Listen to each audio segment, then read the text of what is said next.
Hello আসসালামু আলাইকুম viewers, this is IRFAN Mahmud Raj. আপনারা দেখছেন IRFAN 2.0 ইউটিউব চ্যানেলের ভিডিও, পাশাপাশি IRFAN 2.0 ফেসবুক পেজ থেকে এই মুহূর্তে যারা ভিডিও দেখছেন তাদেরকে অসংখ্য ধন্যবাদ।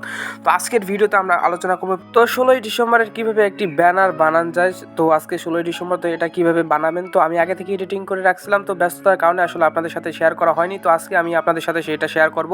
তো অল্প কিছু কাজ করে কীভাবে আপনি 16ই ডিসেম্বরের একটি ব্যানার তৈরি করতে পারেন। তো এই জন্য আমাদের প্রয়োজন হবে pixellab অ্যাপ্লিকেশনটি, যাদের ফোনে নাই অবশ্যই ইনস্টল করে নেবেন। তো আমি pixellab অ্যাপ্লিকেশনটি ওপেন করে নিয়েছি। তো এখান থেকে থ্রি ডটে ক্লিক করে কিন্তু ওপেন এ পিএলপি ফাইলের উপর আমরা একটা ক্লিক করব।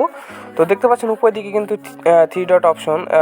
সো এখানে আপনারা ক্লিক করবেন, ক্লিক করে ওপেন এ পিএলপি ফাইল এই যে লেখা আছে এখানে আপনারা একটা ক্লিক করবেন। তো আমি যেহেতু আগে থেকে এডিটিং করে পিএলপি ফাইলে পরিণত করে রাখছিলাম, তো এই জন্য আমি এখান থেকে আমার পিএলপি ফাইলে আবার ক্লিক করে দিচ্ছি। তো ক্লিক করে দেওয়ার পর কিন্তু এটা ওপেন হয়ে যাবে। তো এখান থেকে আমি ওপেন করে নিচ্ছি। এটাকে ওপেন করে নেওয়ার পরে আমাদের সামনে কিন্তু এরকম দেখতে পাচ্ছেন আমি কিন্তু আগে থেকে কিছু এডিটিং করে রাখছিলাম। তো এখান থেকে আমরা ফ্রম গ্যালারিতে ক্লিক করে আমাদের গ্যালারি থেকে একটা ফটো নিয়ে আসবো। থেকে যে ফটোটা আমরা আনবো সেটাকে কিন্তু ব্যাকগ্রাউন্ড রিমুভ করে আনতে হবে। তো দেখতে পাচ্ছেন আমি কিন্তু ব্যাকগ্রাউন্ড রিমুভ করে ফটোটা নিয়ে এসেছি এবং টেনের নিচের দিকে নিয়ে যাচ্ছি এটা তলে, যাতে না দেখা যায়। তো এই ব্যাকগ্রাউন্ড রিমুভ কীভাবে করতে হয় সেটা আপনারা দেখতে পাবেন এখন আই বাটনে। এখানে একটা ক্লিক করে কিন্তু আপনারা খুব সহজে সেই ভিডিওটা দেখে কিন্তু আসলে কীভাবে ব্যাকগ্রাউন্ড রিমুভ করে সেটা কিন্তু আপনারা খুব সহজে শিখতে পারেন।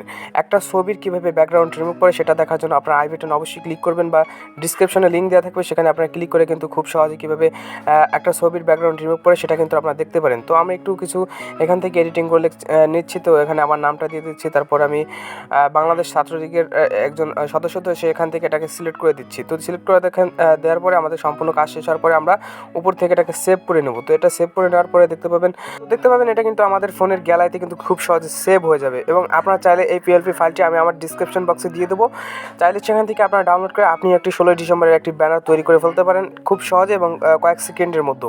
তো মোটামুটি এই ছিল ভিডিও ভালো লাগলে অবশ্যই ভিডিওতে একটা লাইক করবেন, কমেন্ট করবেন, আর চ্যানেলটা সাবস্ক্রাইব করতে ভুলবেন না। আর ফেসবুক পেজটিতে অবশ্যই একটি ফলো দিয়ে রাখবেন। তো দেখা হবে নতুন কোনো ভিডিওতে, সে পর্যন্ত সবাই ভালো থাকবেন, সুস্থ থাকবেন, নিজ নিজ ফ্যামিলির প্রতি খেয়াল রাখবেন। আজকে এখানে বিদায় নিচ্ছি, আল্লাহ হাফেজ।